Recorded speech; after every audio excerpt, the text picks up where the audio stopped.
Alrighty, Doc here from North America. Good morning, good afternoon, and good evening. It's TGIF. It's the last day of the week, and we're going to see what's going on today. We got some big numbers. I guess you could say big.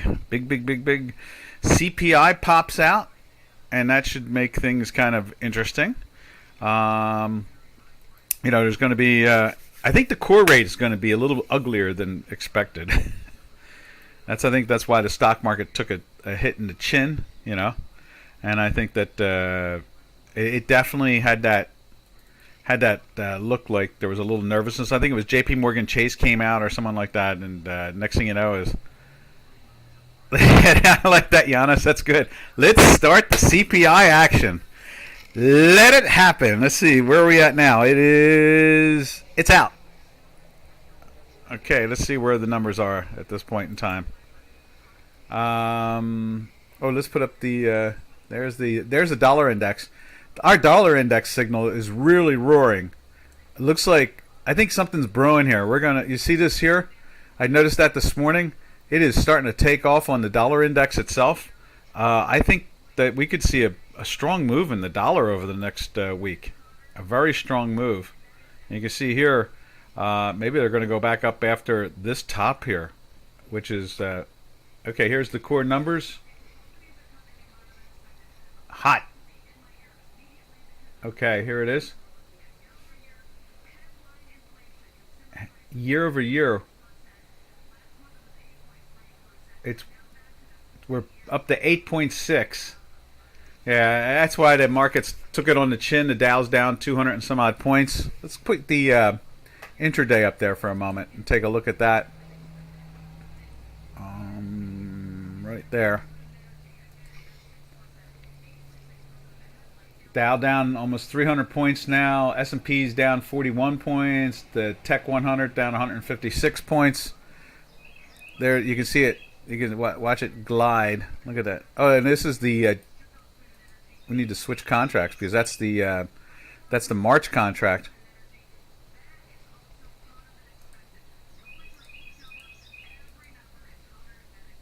Hot. Hot.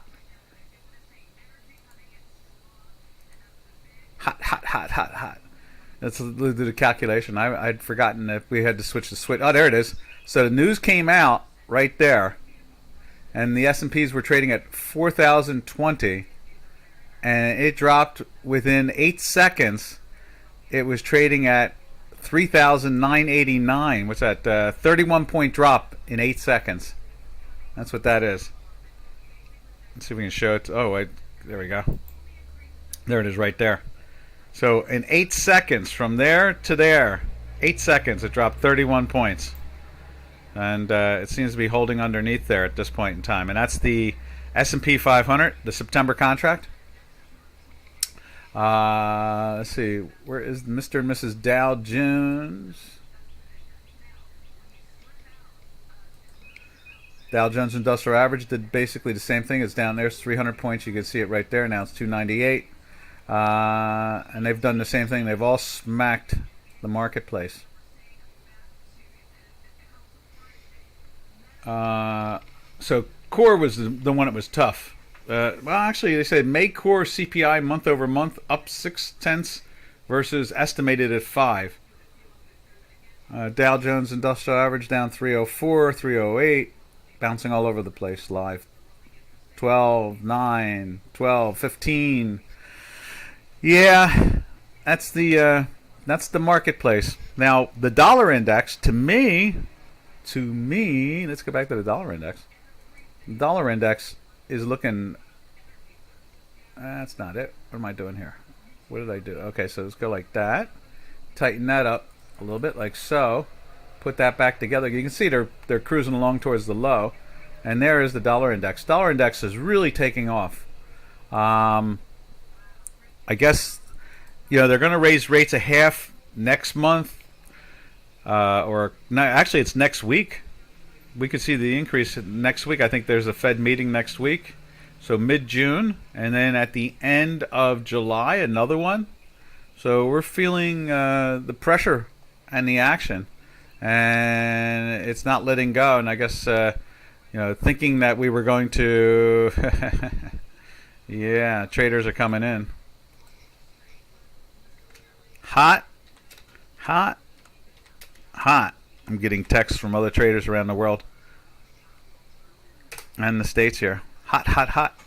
All right, so that's the action we see. Anybody got anything particular? Let's see what it says here. Watching started 5 minutes ago. Did his first purchase of an oil stock back in '77. I remember that, under the Jimmy Carter years. Anyhow, anybody care to see any particular product that they follow or just want to see? Just shout it out. We'll go take a look at it. You can see, like I said, and let's go over to the S&P 500. Look at that. Where is it at? S&P 500, right there. You can see that pressure on it. Closed in the sell yesterday. It's underneath the weekly. The pressure is building on this stuff. I guess they're going to go back down to the bottom end of the range, whatever that is at this point in time. Let's just take a look at it again here. The bottom end of the range is around in here at the 3,800. So you have to assume, unfortunately for the politicians,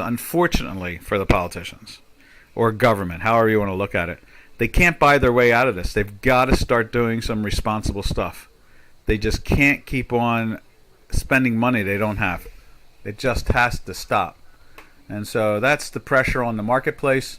They would buy their way out of this in a heartbeat if they could, but they can't.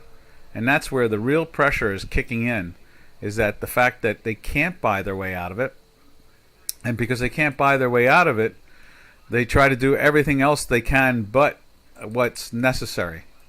But the pressure is just going to keep on growing, and there's not much room for them to maneuver. So don't be surprised if you find them doing stranger and stranger things to freak everybody out. Because when you can't buy your way out of this, you try to create some type of calamity or confusion or something like that. Anyhow, let's take a look at. We see the dollar index here. Let's go check out the euro. See what the euro is doing this morning. I know it was in a sell. So let's see if it's.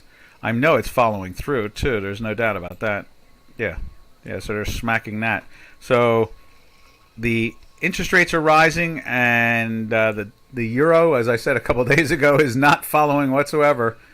And the end result is I thought they were finally going to get some life into the euro, but it doesn't look like it at the moment.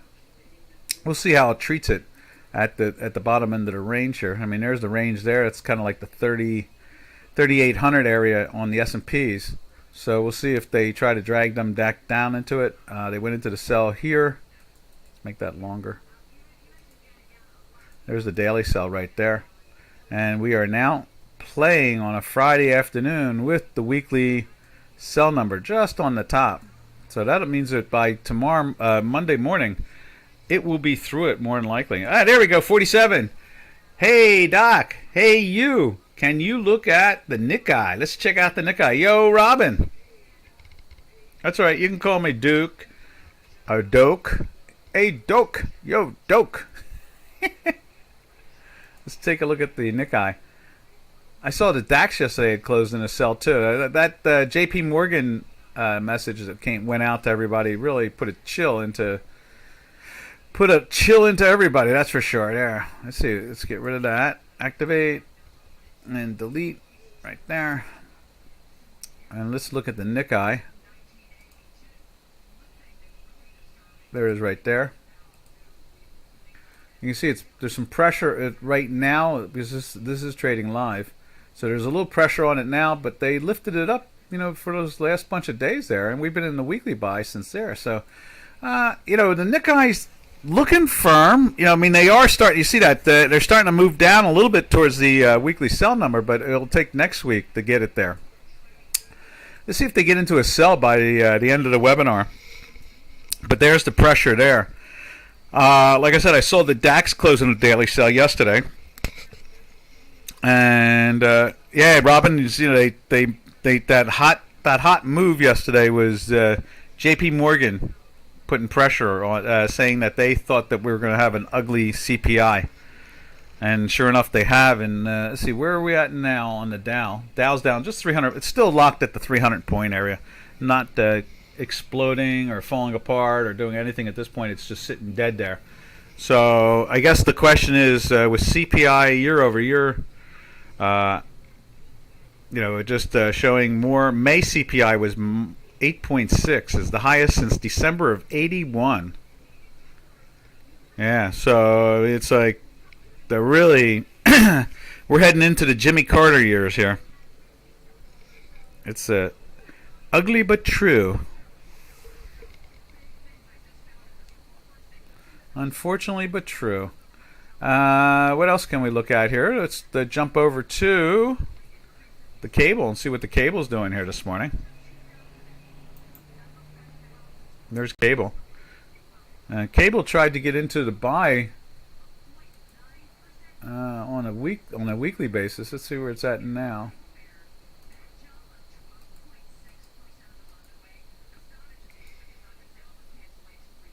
There it is right there. It's trying to get into the weekly buy now as we speak, and it went into the daily sell yesterday. So the pressure is on the currency pairs. Oops, wrong place. We're seeing dollars being bought again. I don't know. I just kind of read them and weep. Enter enterprise ship. Q, like Q the continuum. Like on the Enterprise, entrepreneurial ship. I like that. Well done. Cheers, Bolivia. From Bolivia. Well, thank you.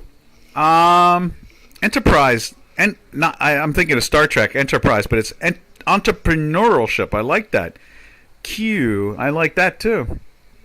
The Q continuum. The cable, has tried to hold up on the top side.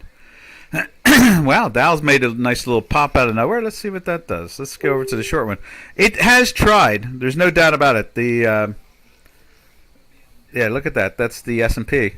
So they went down to 3,970, just a little underneath it. And now we're up 10. It's just a 10, 11 points. No, it's 20 points. 20-point move back up. See if what they're doing with all of it. They're all trying to make a little bounce in there.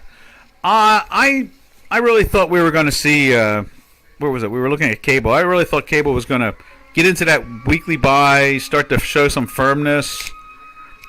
I was thinking things like that. Whoa! What do we got? A fire engine running down the road.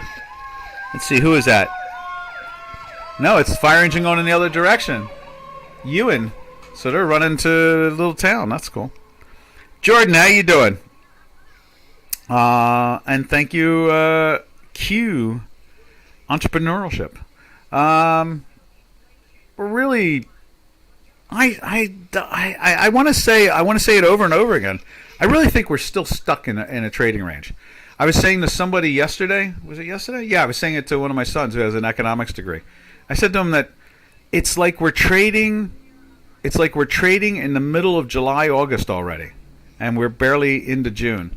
It really has. I can say this about the whole situation here in America, and we are the engine, I guess, of economics. We really have the markets feel like they're literally trying to turn themselves off and waiting for the election. I know that's odd to say when the election's a little under 5 months away. But, it has that feel to it. It really does. It has that look. The trading action and the volume and everything I see seems to be indicating that the marketplace has had it with Mr. Biden. I think I started saying this yesterday.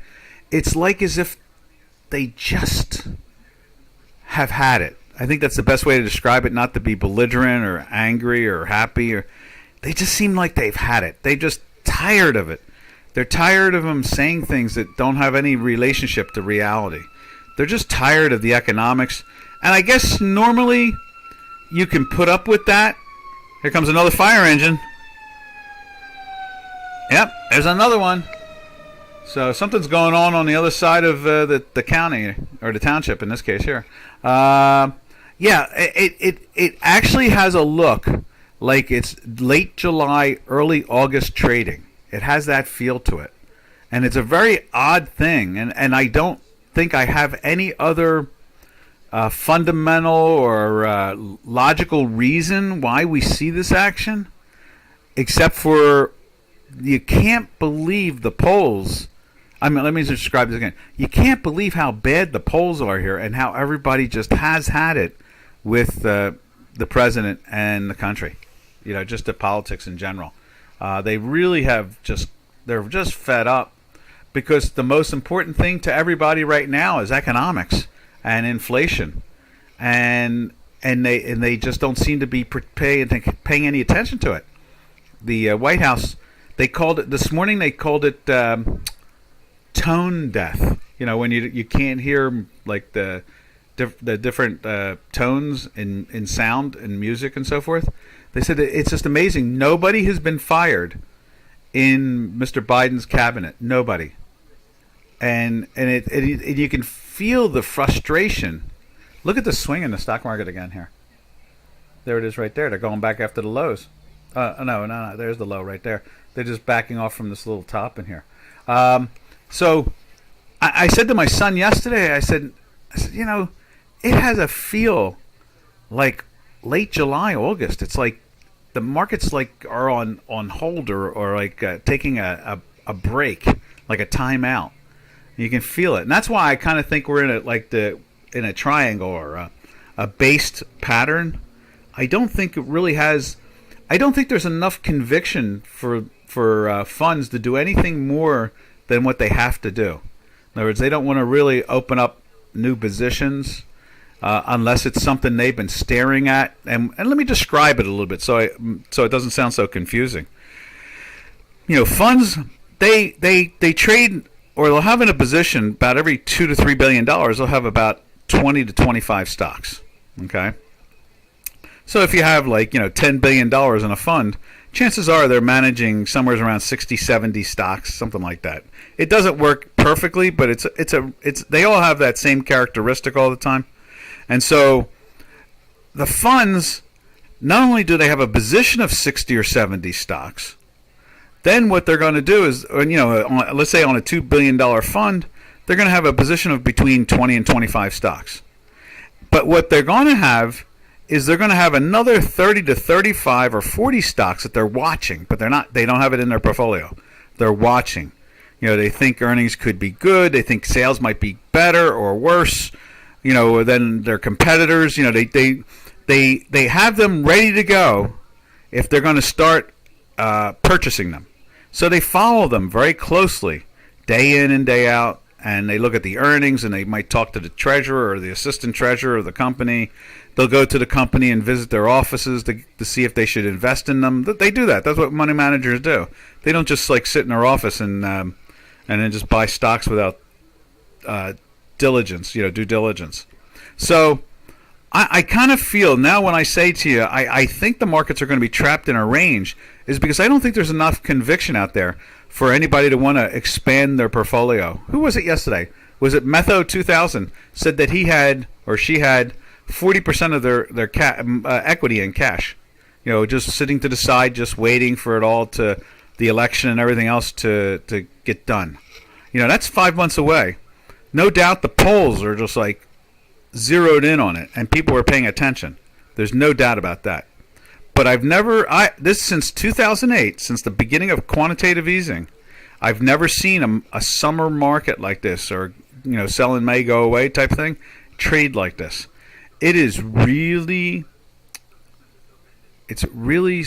quiet. It's stalled. And the markets, as much as you think that they're really going places, they're not really doing anything. Now, I would be surprised if we actually took out the lows. And if we took out the lows, I would think they would bounce right back up again. And I'm talking about the lows of about a month and a half ago. But there's one thing for sure, and that is markets do not have a confidence or a conviction to participate at the moment. I think they're just managing their portfolios. I think, you know, they're just selling calls against it, or they're buying some puts with the cash from it. I think that being a little more conservative. I think that they're not sure what this market's going to bring. And as they watch I guess it was yesterday or the day before, ExxonMobil had hit an all-time, it must have been Wednesday, closed at an all-time high. And the energy company. And you're seeing some type of stand to the side type of characteristics in the volume, in the trading, in where you look at during the trading day and all of a sudden nothing's moving. Let me take a sip of water. So it to me, it started already. It has started in the sense of markets are waiting for the election. Now, normally you'll see that 2.5 months beforehand or 2 months if it's a big election. But Mr. Biden has forced the markets to really be concerned. He really has. It's bad enough that our markets have lost so much volume over the years. Even currency trading, which is the second largest product in the world, compared to bonds and so forth, and then compared to stocks and so forth, or gold and oil, even those have lost enormous amounts of volume, 40-50%. It has been nice. We've had some good activity, but we really don't have any real conviction. So we'll just go to our quants and talk about that now. But I wanted to get that across because it's very clear. We're seeing this, and it's not stopping. All right, let's jump over. Anybody want to see any particular product? Just shout it out on the chat line. Let's see. Let's jump over to from the GBP. We'll jump over to, I believe it's the Turkish Lira. We go from there. And there is the Turkish Lira on the dollar, and it's just still marching up. It's heading towards the 18s again. President Aragon's got a lot. They're in the news. I mean, they're talking about invading Syria. They're threatening Greece. What is all this aggressiveness about? You would think they had more important things, like they had stabilized their currency. Now the currency, look at this, trading at 1802. They've really energized their currency in the wrong way. We really thought that I thought they had it brilliantly figured out. Give free puts out to, let's look at the dollar one first on Chicago Quant. Give out free puts to purchasers of Turkish Lira.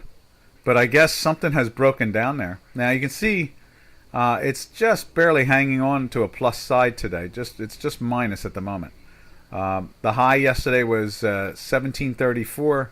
Today's high was 1727, and that is the dollar Turkish Lira pairs trade. The all-time high is 18, and we are heading right back to there. And after all that, let me just scrunch this up so you can see it. Right there. You can see that when they came up with that policy, you can see it dropped 50% over a 4-day period. Pretty much one day they dropped something like, where's that? That's like a 38% drop. It was a 43% drop right to there, right at that point. And then over another 3 or 4 days, it dropped a little bit more. Now, whatever they've done about offering these free puts to purchasers of the currency, in other words, you're protecting your purchase. You buy currency at 18, you get a free put. If the thing goes, against you and you start to lose money, they give you the extra cash of what you lost. That's how that worked. So, from there, let's take a look at it on the euro against the Turkish Lira. And again, traders, if you want to see anything in particular, just shout it out. We'll just jump right to it. We only go through this particular rhythm just solely to have a clear habit and consistency, and then from there where's Turkish Lira? There it is right there, and there it is there too. So it is minus today, and it is flirting with the daily sells since being in a buy back on May 2nd. Here we are on June 10th, and it's just trying to get into the sell right there. But our weekly's holding up pretty firm there. All right, from there we jump over to, and again, if anybody wants to see anything, just put it up on the chat line. We'll go look at it. From there, we'll go over to the Canadian. And there's Canadian. Really making a wild move up for a currency that normally follows the trend of oil. So I saw oil this morning up. You would assume that they would have broken the 50 percentile. This is the 50 percentile of its range right here, that green line. And instead, it's last 2 days, it's in a buy now. Let me put that line in there.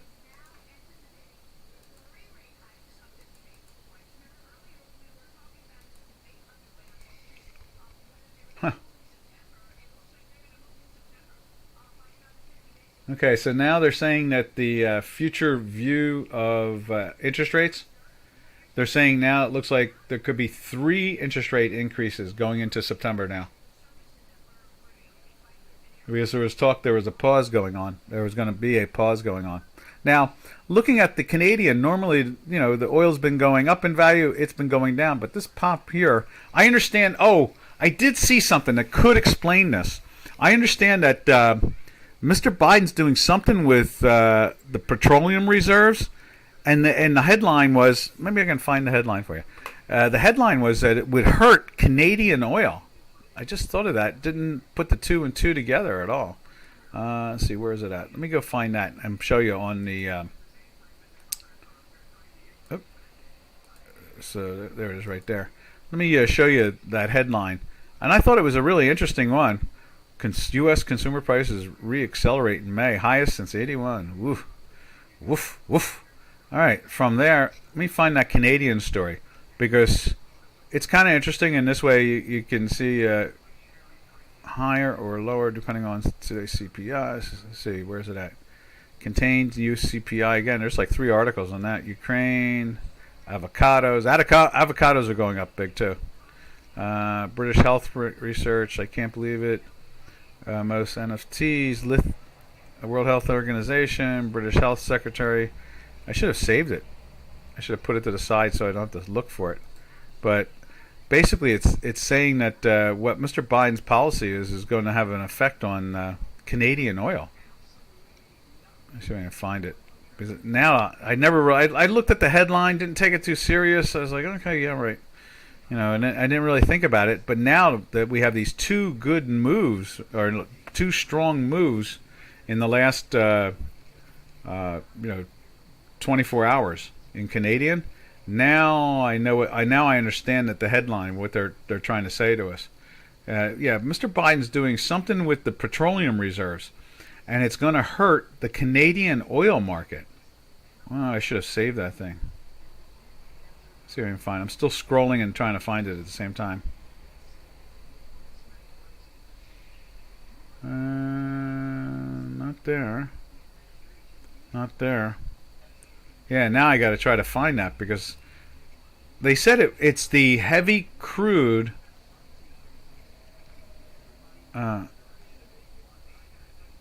It's the heavy crude. I guess I see what it is. So what it is that they're going to loosen up purchases from Venezuela, and instead of buying it from Canada, they're going to buy it from Venezuela. You can't make this stuff up. This is too weird. All right, from there, let's take a look at where do we go from there? Let's go over to oil itself. And there's oil. And you can see there, oil is pretty much unchanged. It was up. The high today is 122.75 in the front contract, a spot. Back month, well, we'll check the oils out when we go into the oil sector, but that's what's going on there in oil. So oil should, Canadian would normally be going down, but Mr. Biden is going to divert purchases of the heavy crude. What else can we say about that? Not much more than that, I guess.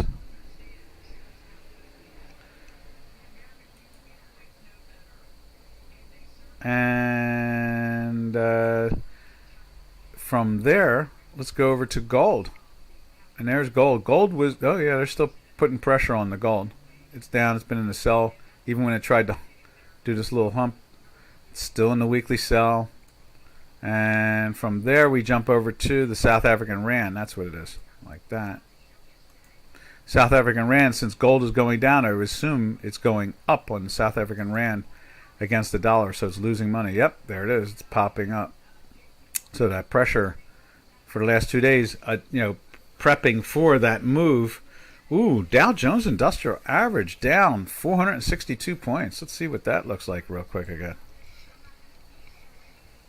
Look at the S&Ps. They've made new lows. New lows in the S&Ps. There it is right there. Dow Jones down 468 points, 66 points. New lows again. Yeah, I think that they have, there's different, there are many different products in the interest rate market, and when money rushes in to adjust for what they anticipate interest rates are going to be in the future, and that's what happened about 25 minutes ago. They started to try to bounce the stock market and then failed because the back months in the bonds and bills, short-term bills, jumped.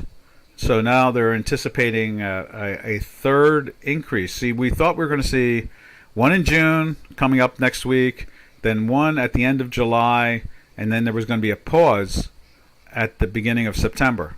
Now it looks like the contracts are projecting. In other words, money is anticipating, investment money is anticipating that it's going to go up. Oh, what's this? Q Entrepreneurial says, "Wow, euro is trending down." I know. I thought we were out of the woods, but let's go back over to that.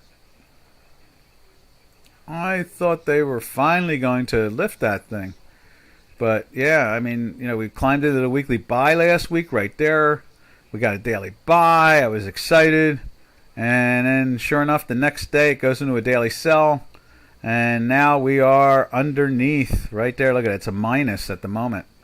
So we have a chance of closing in a weekly sell here on the euro and in a daily sell. And I'm telling you, look at the dollar index. The dollar index was ripping this morning before all this. That's where money votes beforehand. Look at that. In other words, it makes its decision what it's going to do. Look at that move. Dollar index is going after the highs, of was it last month of May? I went free fall, probably. I mean, yeah, it's taking a hit, that's for sure.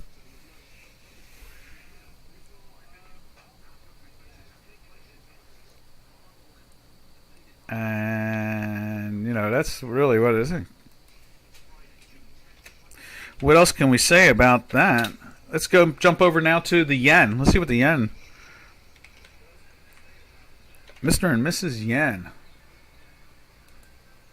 Right there. The yen was telling us that from that action. I told you I trust this yen. They're very sensitive. It's like the way the Swiss saltine is too. Both of them very sensitive. Money moves in those places faster than anywhere else.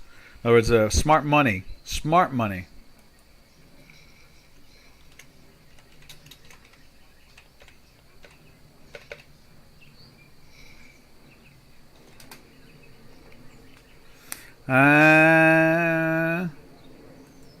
Right. Let's just take a look at the Swiss saltine. Right there. Yeah, it's doing the same thing. It's trying to march up to this area. I guess with that extra interest rate increase now anticipated in the marketplace in September, that could be 1.5% from where are we at now? Are we at one? What are we at? We're at 3/4 now, so 1.5 and 3/4, basically 2.5, 2.25. We're talking 2.25, 2.5. I think that's what obviously that's what the bonds have been trying to tell us for a while. They take the 30-year up to about 3 and change. They take the now the 10-year is trading over 3%. So we're seeing a lot of that pressure in both those sectors. And that slam that the euro's seeing, well, they're all seeing it. I mean, we're seeing that across the board everywhere at this point. And that is that money is concerned about right now they are very concerned about the way everything is moving along. Yeah, the 10-year is yielding now 3.04. The 30-year is yielding 3.12. Let's see if they're doing anything in Europe on this. Let's see what the European bonds look like.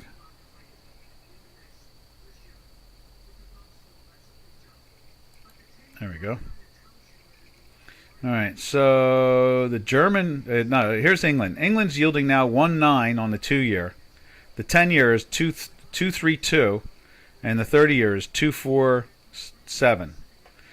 In Germany right now, the 10-year is yielding 1.42 almost, and the 20-year German bond is 1.54, and the 30-year is yielding 1.57. So we are seeing it affect everywhere. Everybody's starting to get kicked up a little bit here. The longer term bonds are starting to anticipate this action. Let's see from there. All right, so there's the yen and there's the Swiss. Let's jump over to the Mexican peso.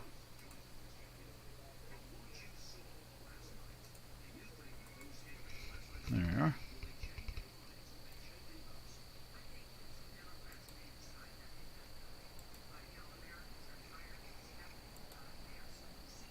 There you are. So you can see they've taken the peso. Even the peso has moved back up to the bottom end of the range. Went into the buy here, I guess it is, yeah. Is that a buy there too? It is. So I went into the buy here 4 days ago.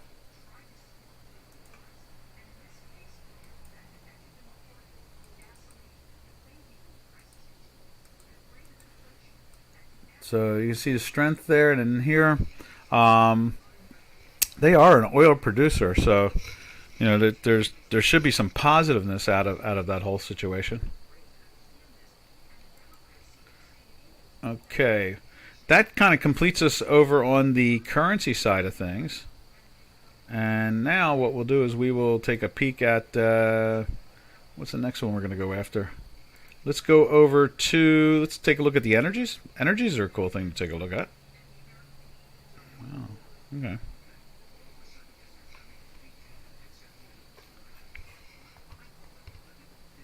Right there. And there is the, it's still off just a little bit, trading at $121 a barrel. Let's take a look at it on J4X.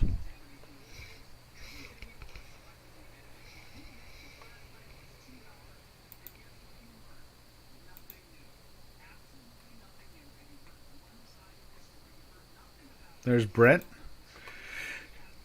Trading very close to the spot here in the States, which is interesting. Now it's a little bit more than $1.50 over. We've seen it get down to 70 cents at one point.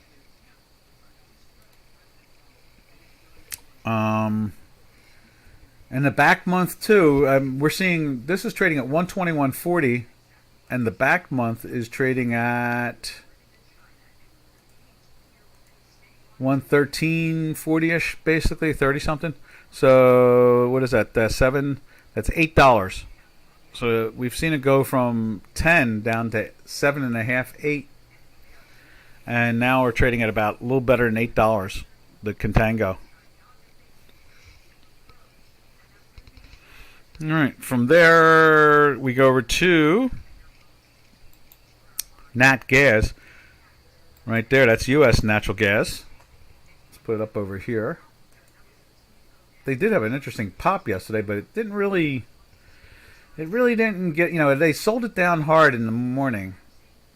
It's on its third day in a sell.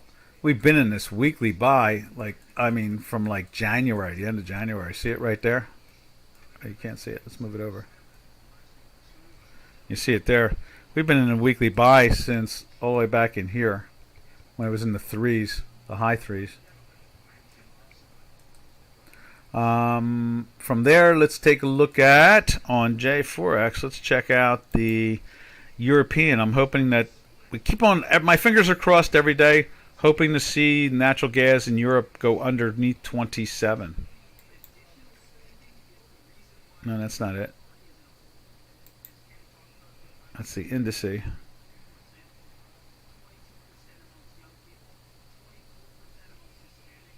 There it is, right there. Yay! Underneath it. I love it.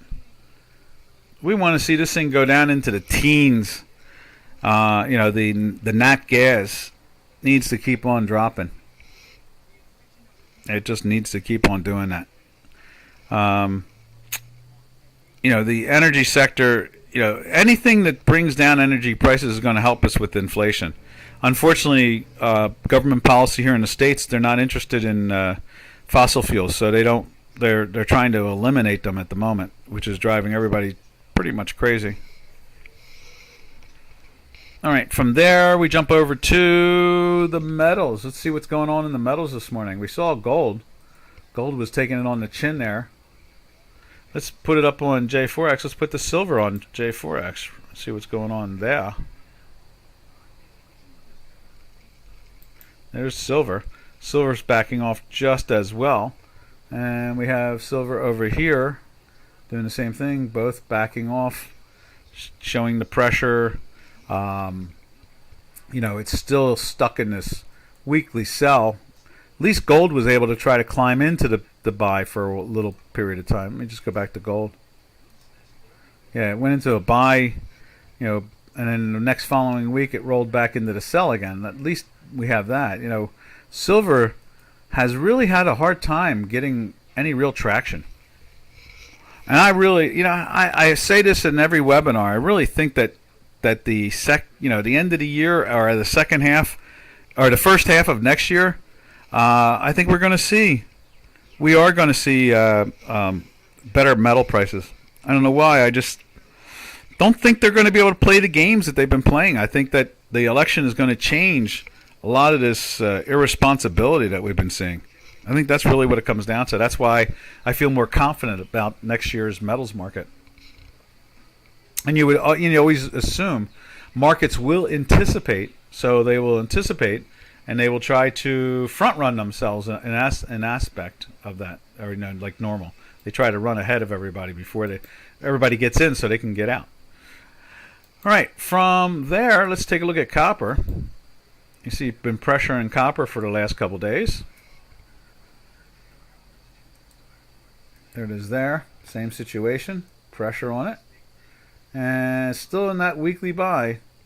It's going to have to take some work next week. It seems like, could this be bad luck? If you want to believe in bad luck. If you say that maybe $4 is a new floor in copper, they'll find a way to trade it under. I don't know. But it does have that feel that this is the new range and it's going to stay here. I think it's been over a year now, a year and a half, that we've locked ourselves in the $4 four handle, as we used to say on the trading floor. In the $4 area, like 460, 470, 480, 410, in the fours. It has that feel to it. So, that's really what it comes down to. That's really what it comes down to. And that's where we are. We don't have much of a choice. I mean, the marketplace is that way now. It just doesn't let go. A lot of these products find ways to stay. I mean, they talk about, well, you got to figure, if this is going to be like, money is thinking, okay, electric cars, electric toothbrushes, electric bicycles, electric everything, Well, if you're going to have that, you need to have copper. And so I guess they figure, well, one safe investment is copper at this point. You got to figure that they got to buy it, they got to own it to be able to manufacture all this, you know, electrical stuff. Motors, armatures, the whole bit. Anyhow, that's pretty much the way it seems to swing as far as I can tell. All right, from there we go over to platinum, which was a tip-off that we were going to see some gold strength, and we got it. But the question is that what are they doing to platinum now? Wow, pushing it into the weekly sell. And it did a great job. It went into the weekly buy, and it did this cute little bounce with that daily buy right there. Caught this beautiful move right there. And now we are flirting with the weekly sell again.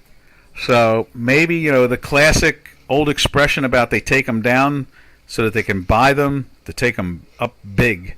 And in my mind, I'm thinking that's probably the recipe of it all.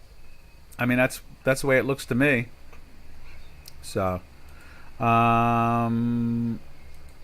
else can we say about that? I guess that's it when it comes to the metals and the energies. Now we can slide over to the stock indices. We'll look at all three of them to start off with.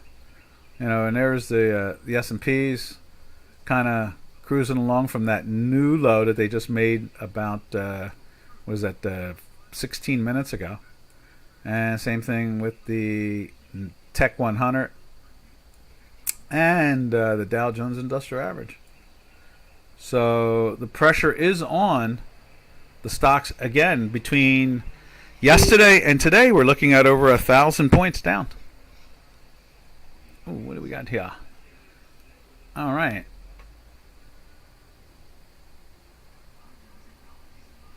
We'll be all right.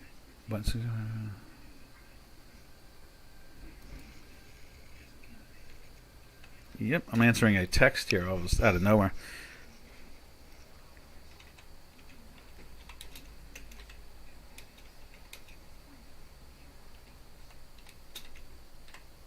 Okay, backspace. There we are.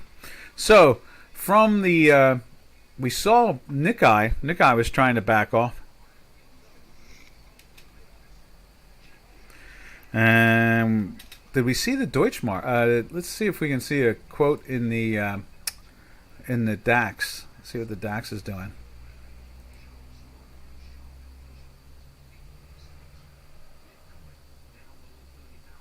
Yeah, look at that.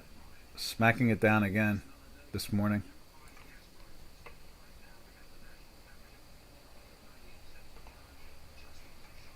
And it's a shame that the way this inflation is affecting everyone,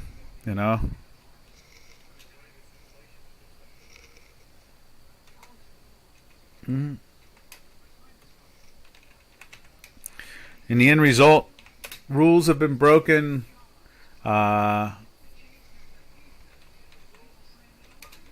And the way decisions have been made have been really off course.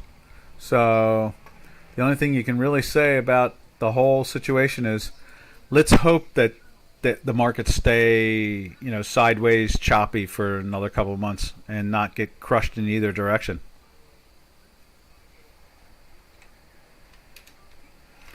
All right, from there, let's jump over to where else? Wrong place there. There we go. Where else can we go from this point in time? The thing that amazes me more than anything else is that when you look at J4X here, the one thing you do see out of it all is the way, like the dollar index and the other pairs trades are really backing off.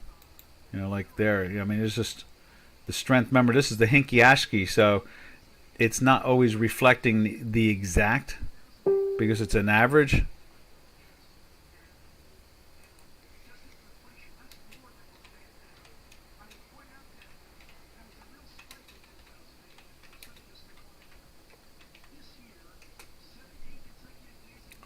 And well, so I guess in the end result we'll probably go see. I really think we're going to see that end, and it's really hard to believe too, because I really thought that the markets really had fallen into a very relaxed position, very relaxed. All right, from there we jump over to where do we go from there? Let's shoot over to Let's see. Let's see what the FTSE's doing on J4X.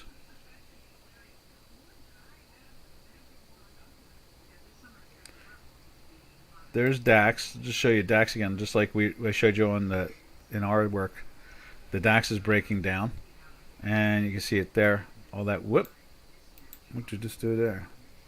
And then from there, you can see the FTSE. Let's see, where's the FTSE at?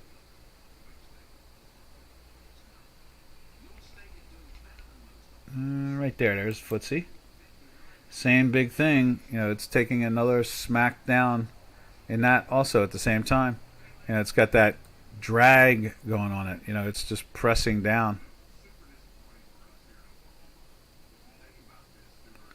And what do we got here? A message? Oh, it's Apple News. They're probably going to tell us how inflation has done something. How nice of them to tell us about inflation.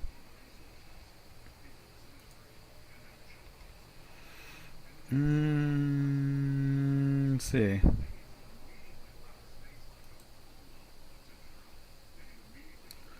And then from, let's see, what do we have over here? I have the FTSE up over there.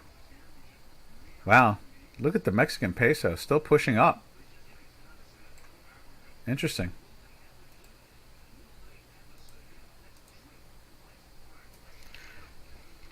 All right. From there, let's take a look at. There's one other stock index we didn't look at. I looked at it. Yes, did we look at it yesterday? I think we did. Let's check out the Russell 2000, which is like it's what the Nasdaq or the Tech 100 used to be. Okay, yeah, they're putting pressure on that, which I expected, of course, and that's that low that everybody else made.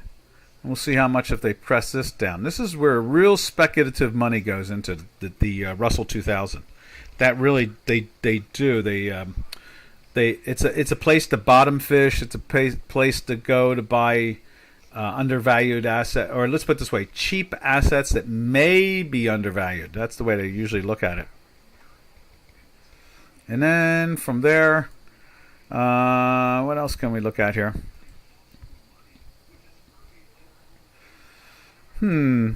Let's check out the. Is that it right there? Yeah. Let's see what we can do with the heating oil. This is the diesel. Diesel's still marching up. It just keeps on finding ways to go up in value.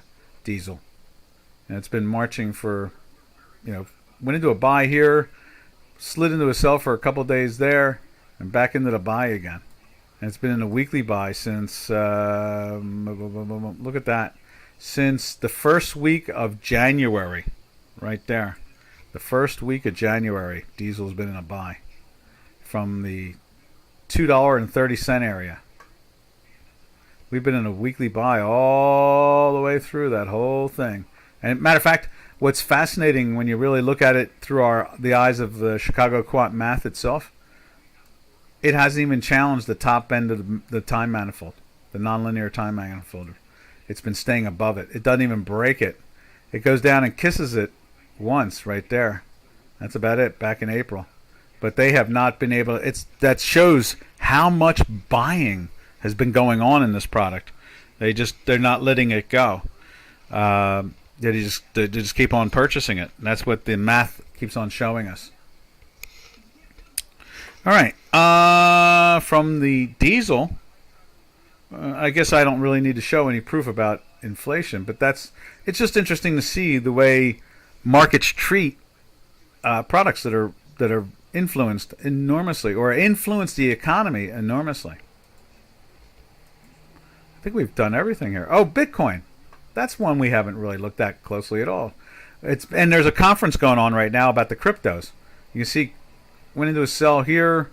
It's been in the weekly sell since. Let's just move it over so you can see it. Right there. Let's put it up on J4X.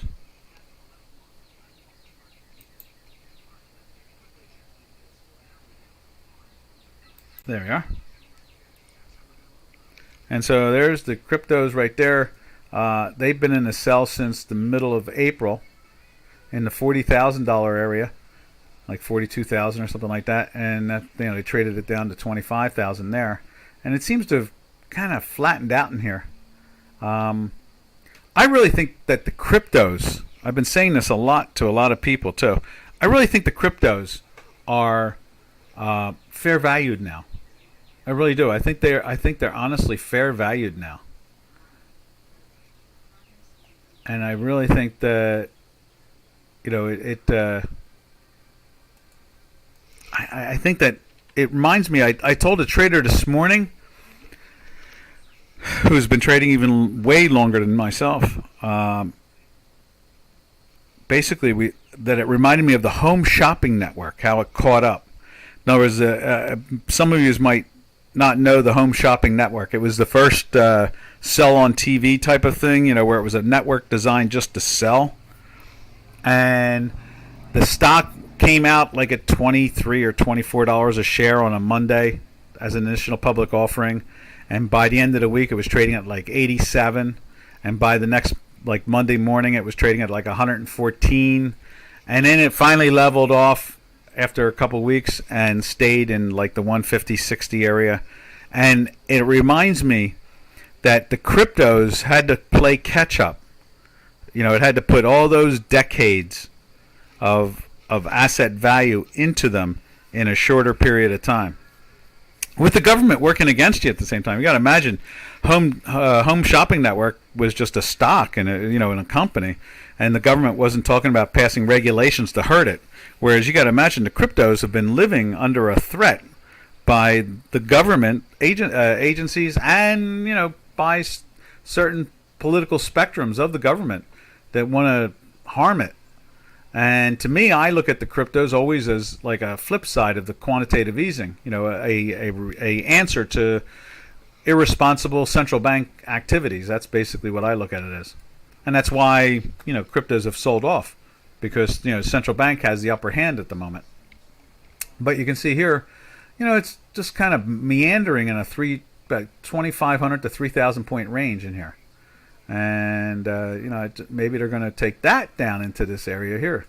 I would be a lot surprised if they really established a trading zone below the 21, 23 area. I really would. I could see them challenging the 25 again, but I would think that they would find a way to get back up into the 30s. All right, traders, that's it. This is Doc from North America, pontificating, or basically telling you what I and Robin and sometimes Janos, what we all see as people have been involved in the markets. All right, everybody have a safe and smart weekend, and we will catch you here on Monday. It'll be TGIM. Thank goodness it's Monday coming up after a lovely 3-day or a 2-day weekend. So, happy trails to you until we meet again. Happy trails to you, to all our trading friends. Later, traders. Have a safe and smart weekend.